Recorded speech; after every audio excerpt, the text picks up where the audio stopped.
Welcome back to another episode of Doing the Most playoff edition. That's what this is. We haven't done episodes the past year or so. We haven't really talked about a lot of things, but we're back to it and we're making this as interactive as possible. Really, really thankful and grateful for everyone who's been tuning in so far and everyone who's been submitting their thoughts about the playoff teams.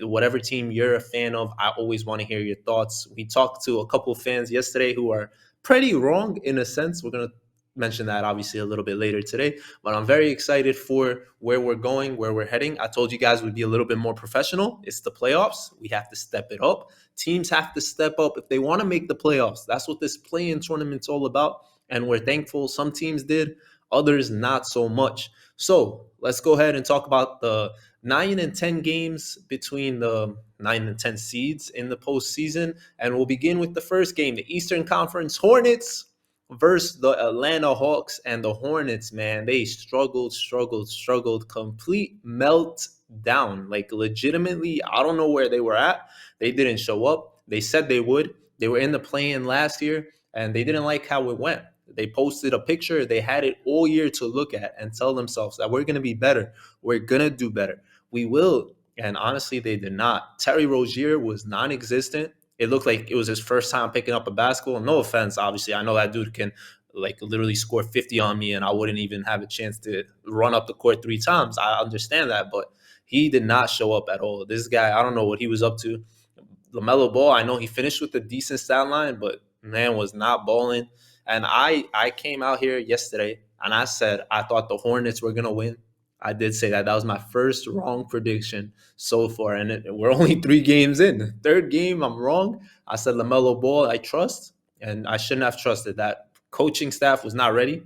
And Atlanta blitzed them. So the idea the Hornets had coming into this was let's get the ball out of Trae Young's hands, which is obvious good call, right? Usually it's a good call, but no one was rotating well enough. They just kept letting guys shoot wide open. This dude Herter came out first quarter, hit 3 threes, 3 for 3. You can't let that happen, right? It was just like, hey, let's see if Trae can pass and let someone else hurt you, but you gotta still be there. You gotta be in their airspace, and there was no one in anyone's airspace. DeAndre Hunter, dude, was cooking them in the third quarter. It just was no resistance from the Hornets. They played really bad defensively.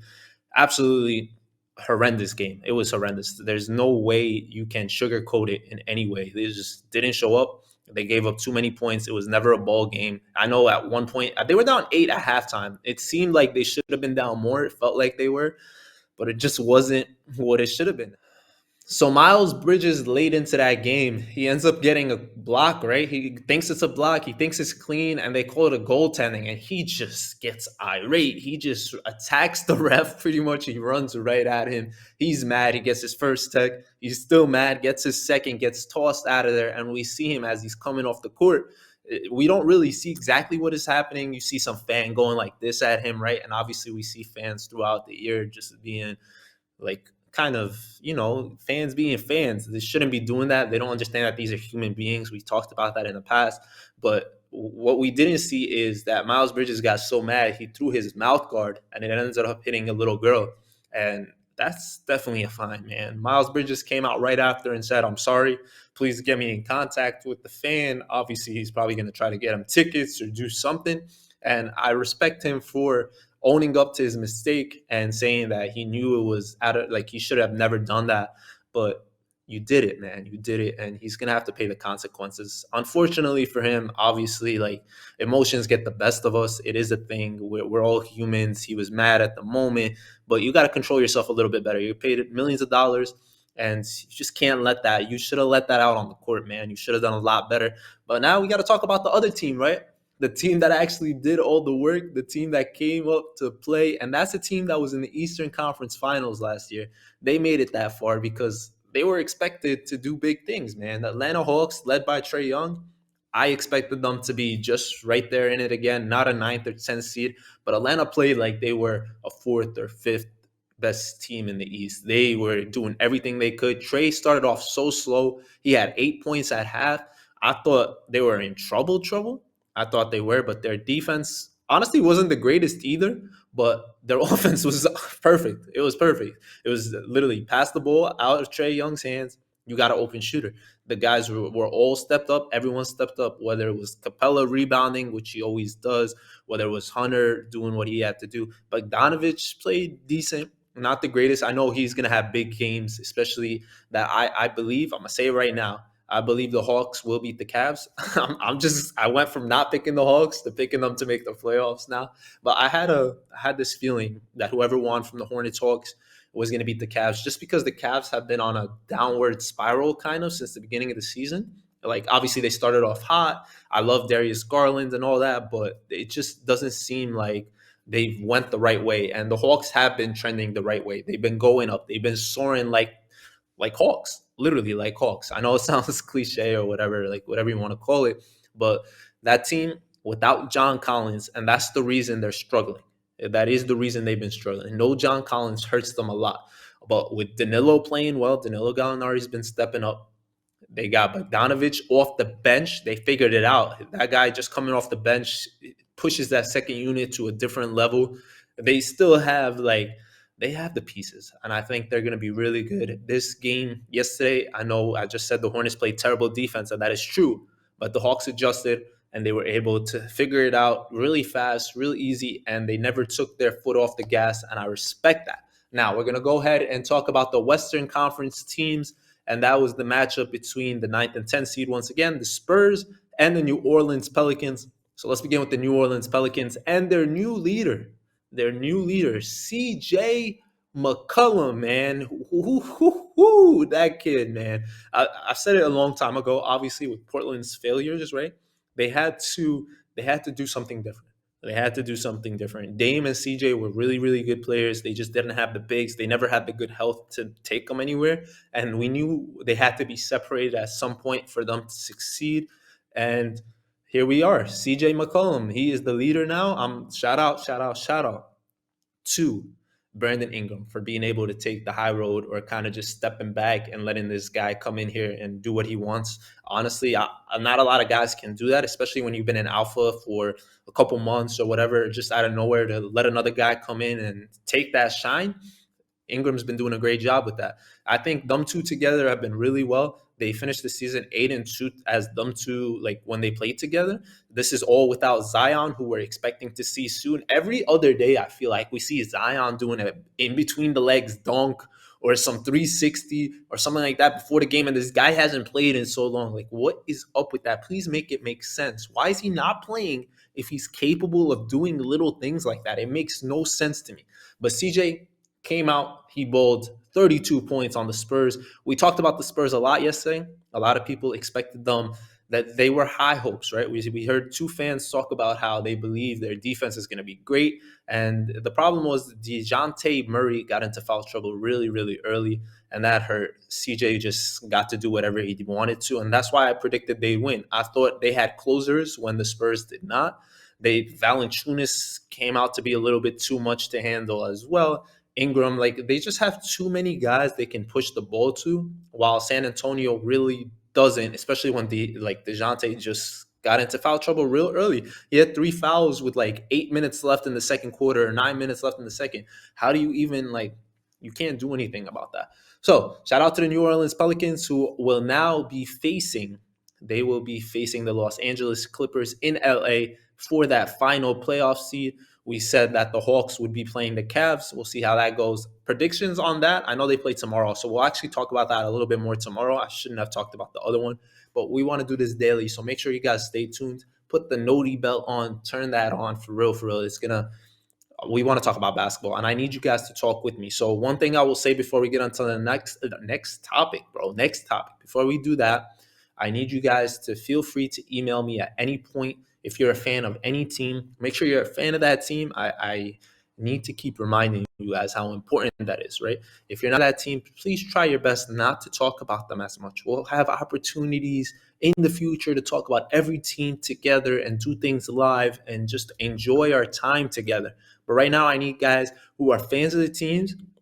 If you're a Hawks fan, please let me know how you feel you're going to do. If you are a Pelicans fan or a Clippers fan or any Cavs fans out there, please, please, please feel free to let me know what's going on with you. How you feel about this last playing game for that last final playoff spot is really important for me to hear it. And now let's get back to the topics. So the Spurs have lost.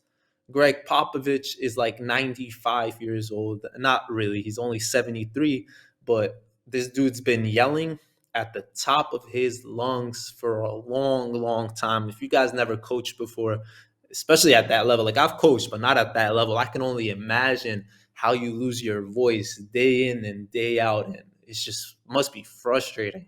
I'm sure he's getting really close. If he's not retiring this year, I'll be pretty surprised, honestly. I'm sure like we would like to know when it's Greg's last year so we can do his farewell tour. I'm sorry for calling him Greg, man. That's so disrespectful for me. Mr. Popovich, I'm sorry. I apologize for real. But this guy, he's been doing it for a long time. He's very well respected. And I think this could be the end. This could be the end of the dynasty, the era. This could be the fall of the San Antonio Spurs as we know it. Just because of the coaching standpoint, obviously the team has a bright future. We talked about that like yesterday. But without that head of the snake, the coaching staff is so important. I'm sure they're in good hands, but not having Greg Popovich there is going to hurt them if he doesn't come back. We'll figure that out as we go. And then the last topic that I told you guys we would be talking about today are the rookie teams we got in the first team and the second team. So let's begin with the second team and work our way up. With the rookies, there is no third team because there's only like literally like 30 to 60 rookies in the league, whatever it is, like not too many of them, maybe a little bit more, a little less, depending on the year. But the second team rookies, I'm going to have to read them off my phone. There's a lot of names, a lot of people. There's only 10 players. What am I saying most? But you know how it is. Rookies, bro. We don't know them that well. Maybe not yet. These guys are going to make names for themselves in the future. So we'll start off with the point guard, Josh Giddey, Oklahoma City Thunder's big man point guard. He's really, dude, this Australian kid is nice. He is nice. He was youngest to put up a triple-double, I believe. He's been balling on a whole different level. If you play 2K, I know you're grinding for that card currently. But Josh Giddey made the second team, and we'll talk about the whole second team, and then we'll realize why some of these guys didn't make the first team. But Herbert Jones from the New Orleans Pelicans, a lot of us probably don't know that name yet, but this kid's been balling all year as well. Ayo from the Chicago Bulls, that kid, deservingly so. For me, I feel like I heard about Ayo really early into the year, and then it kind of slowed down just because of the Chicago Bulls, how they started, and then things just went like a lot of injuries gave him opportunities and all that stuff. But I'm going to save the name that we all know last. But Jonathan Kuminga from the Golden State Warriors also made the second team. Shout out to him. The Golden State's obviously been very successful. He's 19 years old, and he's been successful with them for sure. That kid's been balling.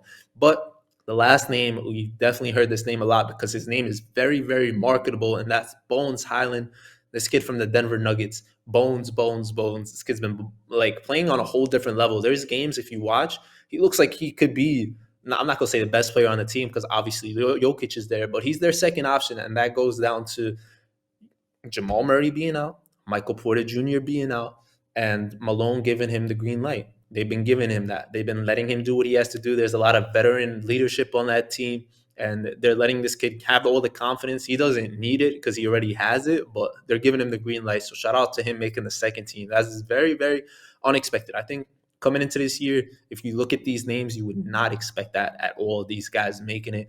But the first team, I think, is very, very predictable. I think you could have said this easily and no one would have batted an eye that this would be the first team at all. At all. Evan Mobley from the Cleveland Cavaliers, who is in the race, obviously, for Rookie of the Year. He's probably right there, if not number one, number two, number three on everybody's list. And you got Scotty Barnes, obviously also 1, 2, or 3 on everybody's list, depending where you want to put him. But from the Toronto Raptors, Scotty, Toronto's found a really great player. Hopefully they can keep him there. Hopefully they figure it out the same way they couldn't with Vince, T-Mac, Chris Bosh.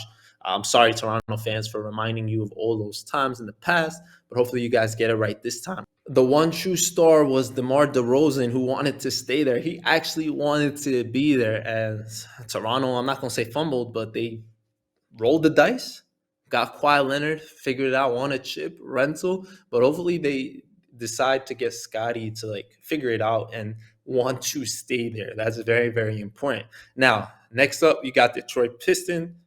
Cade Cunningham, I don't have to say more. We all knew he was going to be there. That kid is a bowler as well.